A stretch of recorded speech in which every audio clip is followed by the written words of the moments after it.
દુલ્હન પક્ષે લગ્નમાં 1 કરોડનો ખર્ચો કર્યો, છતાં સાસરિયા પક્ષે દહેજ માંગવાનું ન છોડ્યું.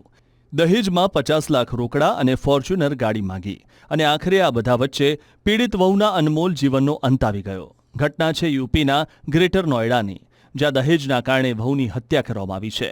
પિયર પક્ષના પરિવારજનોની ફરિયાદના આધારે આરોપી સસરા અને પતિની ધરપકડ કરવામાં આવી છે. દીપિકા નાગર નામની વિવાહિતાને દહેજના મામલે સસરા પક્ષવાળા સતત હેરાન કરતા હતા. પિતાએ ઘણી વખત દીકરી અને સસરાવાળાને સમજાવવાનો પ્રયત્ન કર્યો. એક દિવસ દીપિકાએ પિતાને ફોન કરીને કહ્યું કે સસરાવાળા તેની સાથે મારપીટ કરી રહ્યા છે અને દહેજમાં રોકડા રૂપિયા અને ગાડી લાવવાનું કહે છે.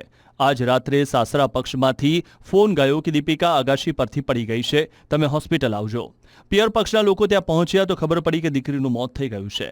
તેના શરીર પર ગંભીર નિશાન હતા. દીકરીના પિતાએ કહ્યું કે આ લોકોએ તેને મારી નાખી છે અને પછી ઉપરથી ફેંકી દીધી છે. હાલ આ મામલે સસરા, સાસુ, પતિ, નણંદ તથા કાકા સસરા વિરુદ્ધ ફરિયાદ દાખલ કરીને ઊંડાણપૂર્વક તપાસ હાથ ધરવામાં આવી છે.